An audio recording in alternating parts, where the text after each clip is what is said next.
Way koneksyon o lisod kuno nga ma-access ang free wifi nga gi-offer sa Mandaue City sa lain-laing public places.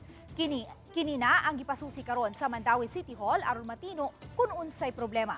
Si Mandaue City Mayor Glenn Bercede sa interview sa mga tigbalita mitataw nga magpakisayod sila kabahin niini. Sa suway namong pag-check pananglit sa City Hall area, daghang mga wifi networks ang mo-appear kung mag-search ka niini.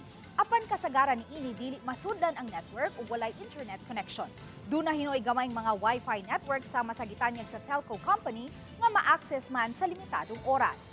Kung kahinumduman sa miaging tuig, nagpinirmahay ang Mandaue City og Memorandum of Understanding sa duha ka kompanya nga moinstalar og free wifi connections. Matod sa management sa Information Systems Office sa Mandaue, nga dunay laing Mandaue free wifi project na alang sa tanang 27 ka mga barangay nga padayon paggitrabaho. Ni ana sila nga mo-offer mi og free wifi ninyo. Oh. So kana sila mo nay usahay makuha ng ilahang mo daw ng ilang system. Pero ato nato sila gi-contact nga daw ng inyong wifi para at least makakuan sila maka-act on. So, naamang gayubad na muhatag og free wifi. Free. Pero kita mismo sa city napunta i-provide ng free wifi.